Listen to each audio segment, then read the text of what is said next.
Hey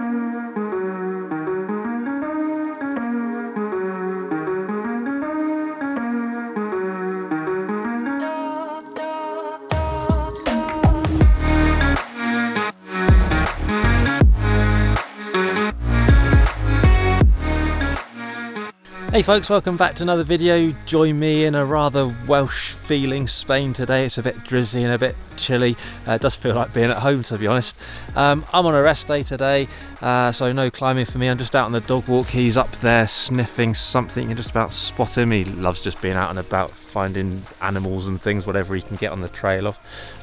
Sunday today, it's like, seems to be wild boar hunting day on Sundays, so I've got my ears peeled for gunshots and things. If you see me running off, suddenly you'll know why. I thought I'd do a quick video as I'm just wandering along with the boy, a chatty one, about sort of climbing coming out of lockdown, because it kind of seems like climbing is a bit more of a realistic proposition, hopefully in the not too distant future. Hopefully the government in the UK will sort of outline fairly soon as to what their plan is for exiting lockdown.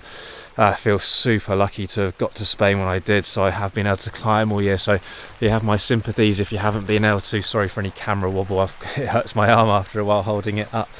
But I thought the video would be about things we can do during this period to sort of hit the ground running when lockdown does finally finish. Obviously some people have been able to climb in the UK right through lockdown if they've had a crag nearby, but for a lot of people sadly that hasn't been the case. Point number one, I'm going to call it training, but I don't necessarily just mean training as in yarding on a fingerboard or a home wall or anything like that. That could play a really good part of it, but I just wanted to have it a bit more rounded as well. So it could be things like doing yoga, doing some stretching, doing some balance and coordination exercises, even reading a bit and learning a bit about the sort of psychology of managing the fear of climbing, if that's something that maybe holds you back. There's a lot more to training than just the pure physical pull harder, pull longer, that kind of thing. My training blocks at home, normal circumstance anyway, are sort of 4 to 6 weeks. So, it doesn't take long to have a really big effect on your climbing. So it's worth doing. It's worth thinking about, just to get a bit fitter, because maybe if you haven't been doing it, maybe you have lost a bit of that stamina, or if you haven't been able to get on a wall, you do lose that kind of nice precise movement that comes from doing a lot of climbing, when your foot hits the hole perfectly first time and all that kind of thing. It takes a while to switch that on sometimes, so anything you can do pre-climbing is just going to enable that transition to be a bit smoother, I reckon. Point number two, I thought it's a nice opportunity, if you haven't done so already, just to sort your kit out, give it a clean, lubricate your cams, that kind of stuff. Check you haven't got any nuts missing on your rack, and if you have, order some new nuts to fill it up from V12 or wherever, just so as soon as that lockdown does lift and you're able to get somewhere, you can kind of go bosh, I'm ready to go, and have a nice time. So yeah, a bit of kit admin can go a long way. Point number three for me was, I'm trying to remember what the order of the bits were, but I like to set some goals for climbing, right? I am motivated by grades, so a lot of the time those goals might be another 8A or whatever new grade it might be. But it doesn't have to just be grades. There's so much more to climbing, isn't there? So it could be, let's say you're a severe climber, you want to do 10 severes, or you want to visit 3 new crags to you or something like that. I think it's really important to get nice rounded experience in climbing. So there's loads of other things, not just grades, but setting some goals just helps me get motivated and psyched, and gets me interested in pouring through the guidebook and stuff like that, picking out new crags, looking at pictures of cool places to go, all that kind of stuff. So setting some goals I think is really key. On a similar theme, sort of, is take it easy when you can get out. Skill fade is one thing. You might have, if you've forgotten how to set up a certain type of belay, you might have forgotten where the prosit goes if you haven't done a lot of abseiling and stuff like that. So, I've done a lot of videos so you can practice on your sling mounted and all that kind of stuff.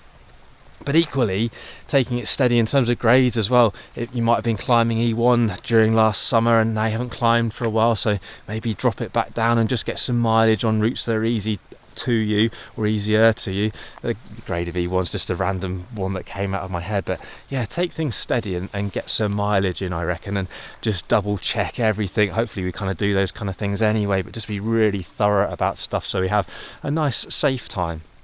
And point number 5 was have a nice time, enjoy it. It's so important to enjoy climbing. Sometimes we can get sucked into trying to hit those new grades or do that particular route and sort of just get all a bit stressed about it and everything. Just remember, it's about enjoying yourself, isn't it? For some people, they might enjoy the Type 2 fun where it's it's fun after the event. Other people might like be having a laugh and a joke when it's actually happening. But remember to smile, remember to enjoy it. It's really important.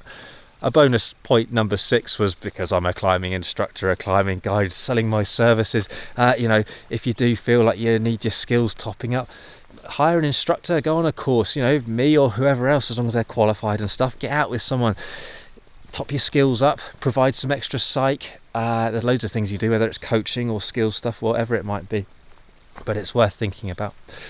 So I hope that video is useful. Please do fire away with any questions. As always, I just thought it was a nice little thing to think about how you can get the most out of this, hopefully last not too long period before you can get out and start ticking those routes and just enjoying doing whatever you want to be doing again, really. So I thought it was a worthwhile little chat while I'm just trying not to fall over a stream. Sorry, I'm sort of apologising for interrupting myself. I'm sure that'll get a few laughs, but I'd rather stay dry.